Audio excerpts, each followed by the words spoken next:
ခင်အိမ်ကိုရောက်ပြန်မယ်အချိန်မှရထားကြီးထွက်ခွာလို့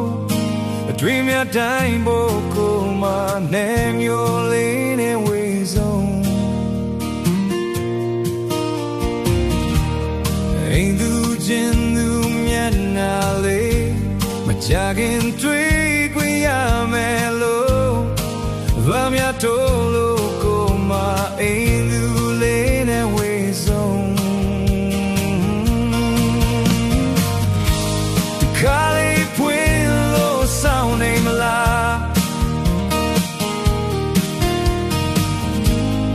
လမ်းစိတ်တစ်ခုကြောင့်မင်းငေါကလားနေမျိုးလေးနဲ့မဝေးခြင်းပါ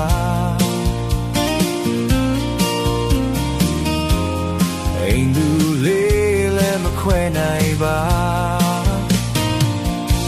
အိမ်ပြန်ချင်နေသူ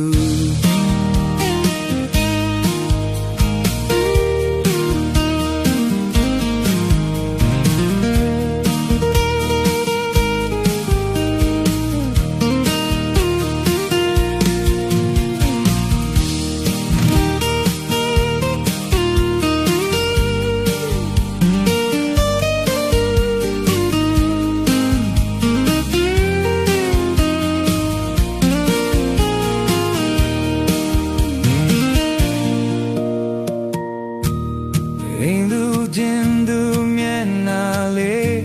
မကြခင်တွေ့ခွင့်ရမယ်လို့လွန်မြတ်တို့လို့ကိုမအိမ်သူလေးနဲ့ဝေဆုံးတခါလေးဖွင့်လို့စောင်းနေလားလမ်းစိတ်တစ်ခုကြောင့်မင်းငိုမလား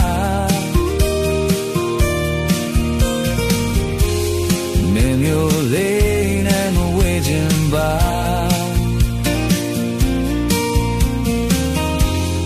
အိမ်သူလေးလည်းမခွဲနိုင်ပါအိမ်ပြန်ချင်နေသူအိမ်ပြန်ချင်နေသူအိမ်ပြန်ချင်နေ